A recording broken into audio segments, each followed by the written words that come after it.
আমাদের হেডমাস্টার এই মুহূর্তের প্রধানমন্ত্রী বাংলাদেশের কর্ণধার উনি যে বাজেট দিয়েছেন এই বাজেট কিন্তু এখানে আস্থা বিশ্বাসের অভাবের কিছু নাই। হ্যাঁ, আজকে আমাদের সেই নেতা 2.5 লক্ষ টাকা ঘাটতি বাজেট ঘোষণা করেছেন। উনি এই টাকাটা ওনার যোগ্যতা দিয়ে উনি পূরণ করবেন, আপনারা দেখবেন। আজকে বিসমিল্লাহির রহমানির রহিম। একটু শেষ হোক, আমি যেহেতু কল করছি উনি দাঁড়িয়েছেন, বসেন। মঞ্জুর এলাহি মাননীয় সদস্য, আপনার সময় 5 মিনিট। ধন্যবাদ আপনাকে। বিসমিল্লাহির রহমানির রহিম। মাননীয় স্পিকার, আপনাকে অসংখ্য ধন্যবাদ এই বাজেটের উপর আমাকে বক্তব্য দেওয়ার সুযোগ করে দেওয়ার জন্য। আমি বলতে চাচ্ছি, জাতীয়তাবাদী দল বিএনপি সরকার এই 2026-27 অর্থ বছরের যে বাজেট ঘোষণা করেছেন, সেই বাজেট যে আমাদের কাছে পছন্দ হয়েছে, আমাদের বিরোধী দলের ভাইদের কাছেও পছন্দ হয়েছে, সারা বাংলাদেশের সমস্ত মানুষের কাছে কিন্তু এই বাজেট খুব পছন্দ হয়েছে। তারা কিন্তু জানেন এটা, তারপরও তারা বিরোধিতা করছেন। তারা কিন্তু এখানে দাঁড়িয়ে সবসময় একটা কথা বলেন, যদি আওয়ামী লীগের সময় বিরোধী দলের ভূমিকা যেমন ছিল, আমাদের ভূমিকাও যদি তেমনই থাকে, তাহলে আমরা তো লেজির ভিত্তিক হয়ে গেলাম, আমরা তার বিরোধী দল থাকলাম না। এই কারণে তারা কথাটি বলে। তাদের কথা আমাদের খুব মনে কষ্ট নেওয়ার কোনো কারণ আছে বলে আমি মনে করি না। এই কথায় আমার কিন্তু একটা গল্পের কথা মনে পড়ছে। একজন সরকারি চাকরিজীবী সৎ মানুষ, জীবনেও ঘুষ খান নাই, তার কাছে পয়সা নাই, উনি রিটায়ারমেন্টে আসছেন, ওনার মেয়ের বিয়ে দিতে হবে, 25,000 টাকা লাগবে। তো উনি নিয়ত করলেন, মানুষের কাছে জীবনে চাই নাই, মানুষের কাছে আর কোনোদিন চাবো না। উনি আল্লাহর কাছে একটা চিঠি লিখলেন, হে খোদা, আমার মেয়ের বিয়ে ঠিক হয়েছে, আমার কাছে কোনো টাকা পয়সা নাই, আমাকে 25,000 টাকা দিবা। পোস্টমাস্টার এই চিঠি দেখে চিন্তা করলো, প্রতি আল্লাহ, তো চিঠি পাঠাবে কোথায়? চিন্তার মধ্যে পড়ে গেল। পোস্টমাস্টার সবাইকে ডেকে নিয়ে আসলো, চিঠিটা খুললো, খোলার পরে দেখে আল্লাহর কাছে 25,000 টাকা চেয়ে চিঠি পাঠিয়েছে। পোস্টমাস্টারের মায়া লাগলো, স্টাফদের সবাইকে ডেকে বলল, এই লোককে কিছু সহযোগিতা করা দরকার।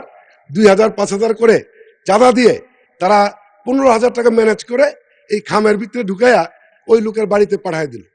ওই লোক চিঠি পেয়ে খুব খুশি, 15,000 টাকা আল্লাহ পাঠিয়েছে, আল্লাহকে ধন্যবাদ দিতে হয়। হে খোদা, আমি তোমার কাছে কৃতজ্ঞ, শুনেছি তোমার কাছ থেকে কেউ খালি হাতে ফিরে না, আজকে আমিও খালি হাতে ফিরে নাই। তুমি আমাকে 25,000 টাকা দিয়েছিলে সত্য, বাটপার পোস্টমাস্টার 10,000 টাকা রেখে দিছে। এখানে আপনাদের বিরোধী দলের ভাইদের প্রতি উদ্দেশ্য করে বলতে চাই, আপনারা এরকম মনে করতে পারেন, কিন্তু আমাদের হেডমাস্টার এই মুহূর্তের প্রধানমন্ত্রী বাংলাদেশের কর্ণধার উনি যে বাজেট দিয়েছেন, এই বাজেট কিন্তু এখানে আস্থা বিশ্বাসের অভাবের কিছু নাই।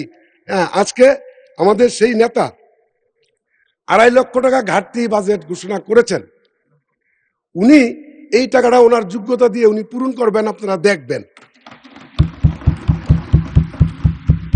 আজকে আমাদের সকলের উচিত ছিল তারেক রহমানকে ধন্যবাদ দেওয়া, যে আমাদের ঘরের সেই ছেলে কবে হবে, কথায় বড় না হয়ে কাজে বড় হবে।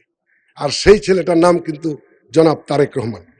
আমরা আরেকটি কথা না বললেই নয়, স্থানীয় সরকারকে গতি বাড়ানোর জন্য বর্তমান সরকার কিন্তু জেলা পরিষদের প্রশাসক বসিয়েছেন।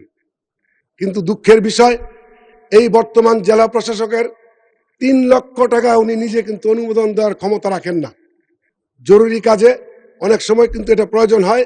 আমি এই মহান সংসদে দাবি করছি, জেলা পরিষদের প্রশাসকরা মিনিমাম 10 লক্ষ টাকা যাতে তারা নিজেরা সিদ্ধান্ত নিতে পারে করার জন্য। আমি যখন উপজেলা চেয়ারম্যান ছিলাম, তখন কিন্তু আমি দেখেছি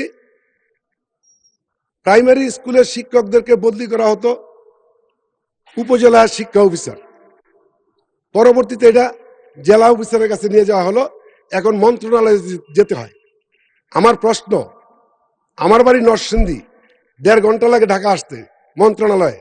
নর্থ বেঙ্গল, সিলেট, বগুড়া, পাবনা, দিনাজপুর যে সকল প্রাইমারি স্কুলের শিক্ষকরা আছেন, তারা যদি একদিন মন্ত্রণালয়ে আসে কোনো কমপ্লেনের জন্য, তাদের 3 দিন সময় নাই, 3,000 টাকা খরচ। সে কারণে এই প্রাইমারি স্কুলের শিক্ষকদের বদলিটা আবার জেলা পর্যায়ে দিয়ে দেওয়া হোক, এটা আমার দাবি, আমার পক্ষ থেকে বলছি। নরসিংদী জেলা শিল্প সমৃদ্ধ জেলা, এখানে ডাইং প্রিন্টিং অনেক বেশি, তো ডাইং প্রিন্টিং করতে গেলে ওয়াটার ট্রিটমেন্ট প্ল্যান কিন্তু খুব জরুরি প্রয়োজন। অনেক মিল মালিক আছেন যারা ওয়াটার ট্রিটমেন্ট প্ল্যান করার ক্ষমতা সক্ষমতা তাদের নাই। সে কারণে আমি সরকারের কাছে এই যে পরিবেশ ও বন মন্ত্রণালয়ের কাছে অনুরোধ করব, আপনারা যদি সরকারিভাবে একটা জায়গায় ইটিপি করে আমাদের কাছ থেকে গ্যাস বিদ্যুৎ বিলের মতো বিলটা নেন, এটা আমরা দিতে পারি। যদি এটা সম্ভব না হয় আমাকে 2 মিনিট সময় বাড়িয়ে দিলে আমি কৃতজ্ঞ থাকবো স্পিকার মহোদয়। 1 মিনিট বাড়ানো হলো, প্লিজ 1 মিনিট, ধন্যবাদ।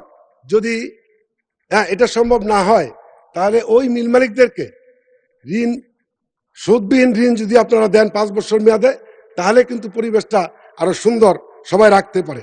আজকে আমার নির্বাচনী এলাকা নরসিংদী 3 শিবপুর, এখানে সবজির জন্য বিখ্যাত। আমরা মনে করি ঢাকা শহরের মিনিমাম 50% সবজি আমাদের এই নরসিংদী শিবপুর থেকে আসে।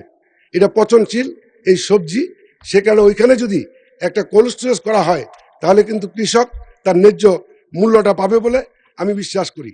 আমার লাস্ট কথাটা হচ্ছে, আমার নির্বাচনী এলাকা শিবপুর, এই শিবপুরের রাস্তাঘাট পাকা করার জন্য আমি কোনো দিন কোনো বরাদ্দ চাবো না, কারণ আমার নির্বাচনী এলাকায় 99% রাস্তা পাকা।